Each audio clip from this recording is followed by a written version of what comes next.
Na deri tash i kemi pas të shpesh po i kemi pas 1698 konsultime, prej tyre 1100 janë kryer edhe njerë për konsultim, do të thotë se kemi vlerësuar që deri diku i plotësojnë mundësitë, mos thon kushtet, po mundësitë, sa i përket gjendjes shëndetësore tyne ko fjalën.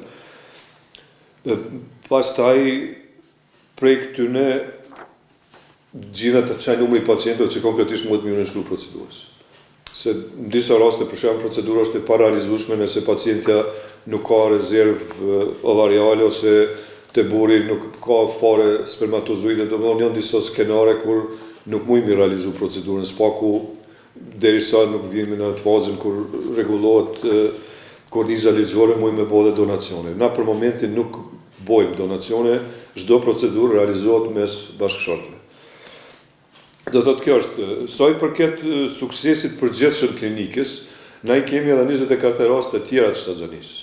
Po këtu konkretisht po është interesimi për in vitro fertilizim, nuk po pyesin për metoda tjera që na kom cekë edhe më herët, ofrojmë edhe procedura kirurgjikale, minimal invazive, laparoskopi, histeroskopi, plus procedura diagnostike, prej këtyre që kemi kryer mjekimeve domethënë llojeve të ndryshme përveç in vitro fertilizimit edhe 24 shtatzani tjera i kemi. Kështu që për këtë periudhë nuk jemi keq. Ka pas pak hezitim prej pacientave, me siguri se interesimi ka qenë i madh, por nikosisht kemi pas pak për një kohë çat probleme bana, tash po ju tregoj se banat janë siguru komplet.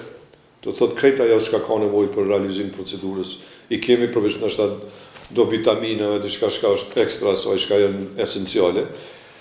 Do të thotë banat i kemi, procedura është e sigurt. Ky rast nuk është përjashtim se në shumicën e rasteve që kemi kemi fituar ocite, është kriju, ka ardhur deri te fertilizimi, janë kriju embrionet, do të thotë si procedura po punon. Jemi plotësisht pajisur, do të thotë i kemi pajiset, i kemi edhe materiale shpenzuese, jemi mirë me stafin, gjithë stafi punon. Do të thotë se cili është provuar me paciente, i ka kryer disa prej procedurave, po përfundimisht realizimi i fundit i procedurës, jo vetëm kësaj, po gjitha procedurave është punë ekipore.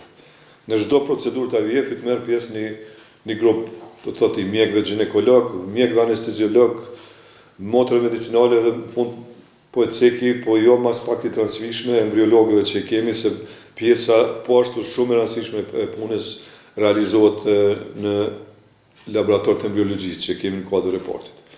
Kështu që është me rëndësi me cek që këtë procedurë nuk e realizon një person i caktuar, po çdo procedurë është punë ekipore.